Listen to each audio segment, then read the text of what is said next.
Welcome back, guys. Thanks for joining me for another beer review. Hope you're well. It's Wednesday the 14th, 15th of April, something like that, 16th, 17th, I don't know. And we're back with another one. I'm currently obviously I'm in my scruffs, but it's about 8 o'clock, working in Wrexham at the moment.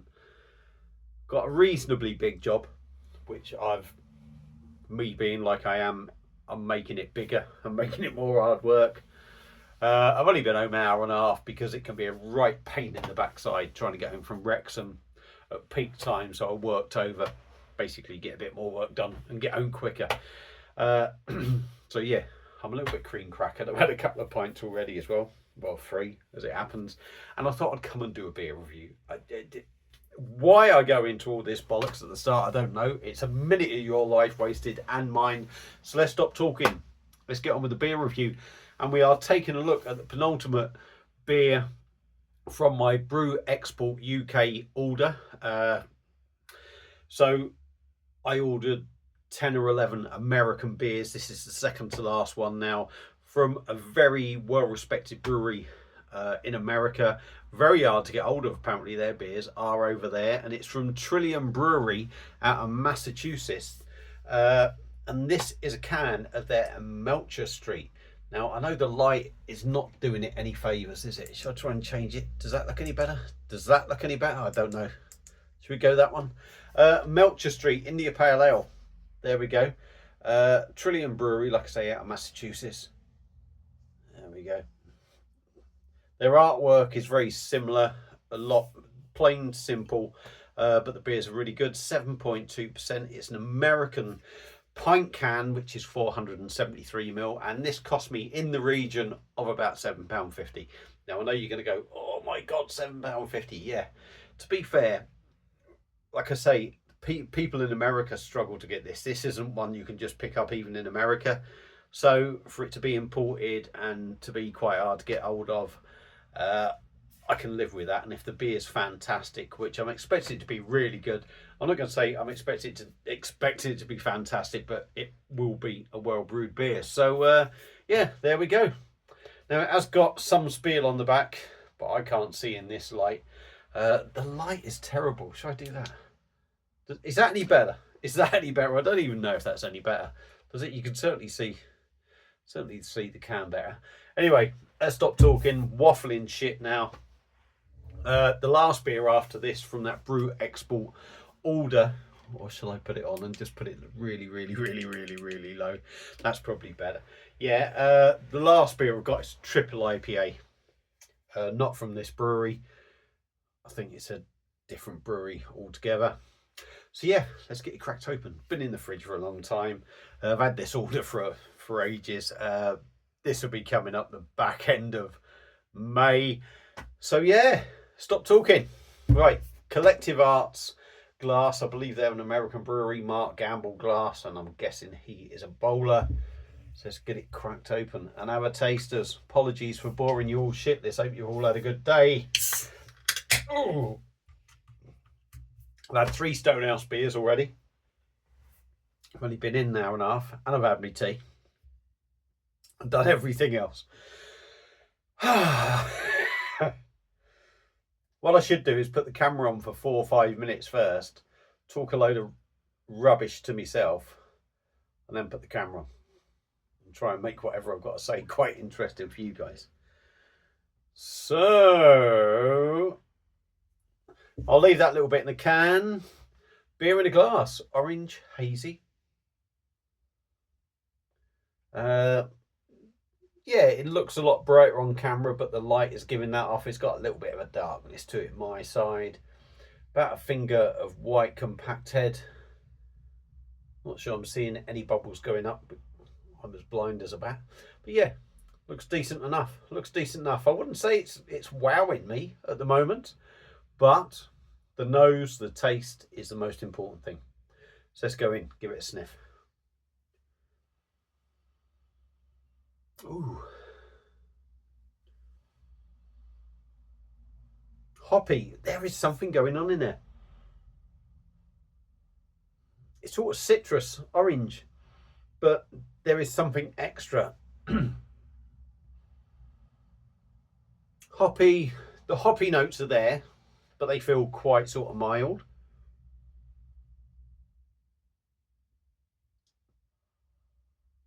Citrus, I'm just getting citrus really for me on the nose, but there's something I can't quite put my finger on. But it smells quite sweet citrus, tangerine sort of citrus notes, I would say. Right, I'm not going to keep sniffing it. 5 minutes in, I've got the beer out, but I haven't tasted it yet.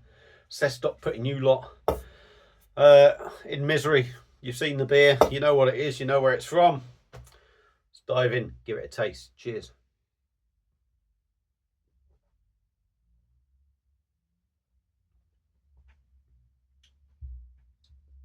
Oh, it's very nice though. That's very nice. Disappointed on the nose, you could say. And even with the looks of it,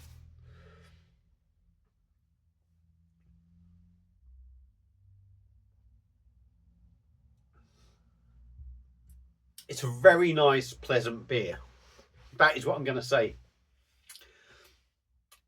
Is it peachy maybe? Maybe a peachy note in there. Let's go in again because I'm waffling. 7.2%.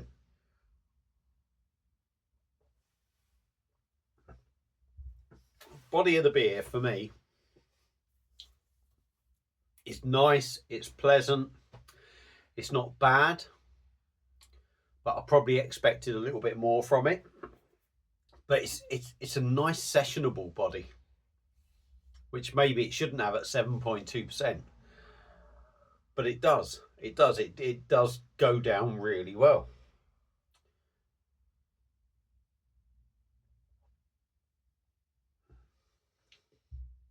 Carbonation is lovely. It really is.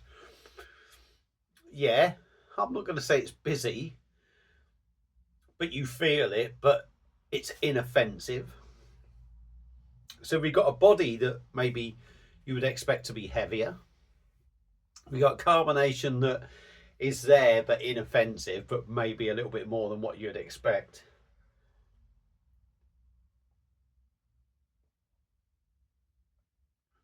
Lovely and smooth, lovely and soft. The carbonation you only really pick up on the back end, but it's got a lovely mouthfeel. It's nice and smooth, it's nice and soft. It's one of them beers at the moment I'm sitting here and I'm thinking there's almost bad things about it that aren't bad. So like I say, you could criticize the carbonation, but it actually doesn't do any harm to the beer. You could criticize the body and it doesn't do any harm to the beer. It's nice and smooth, like I say. You sniff it and you think it's not really much going on without being offensive. And then you taste it and you're not really blown away by taste. But what is in there in the taste is just really nice and pleasant. Is it 750's worth of pleasant? Well, that's a big question, really. You know, if you're willing to buy something imported that's quite hard to get hold of, then yeah, I would say it is.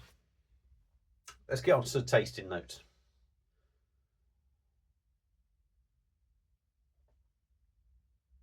It's so soft in the mouth, so smooth, very pillowy. On the taste, it is very citrus forward. Orange, tangerine, satsuma sort of thing for me. But with a nice sweet edge to it. Not sickly sweet, but just nice. It just, I don't know, it just suits what I like personally. It's easy drinking.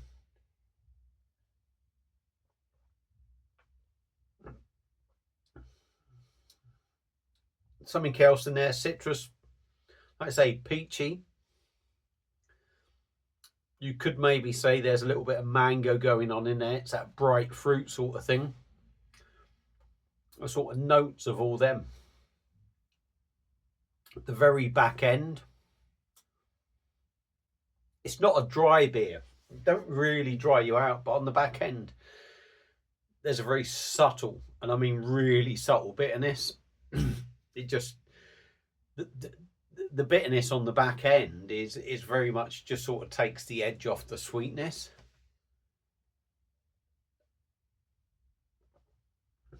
Very easy drinking, glides down well.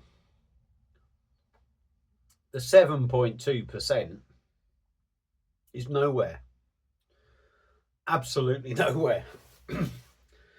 And I would actually say it's absolutely nowhere. You wouldn't say the 7.2% is not there in the body.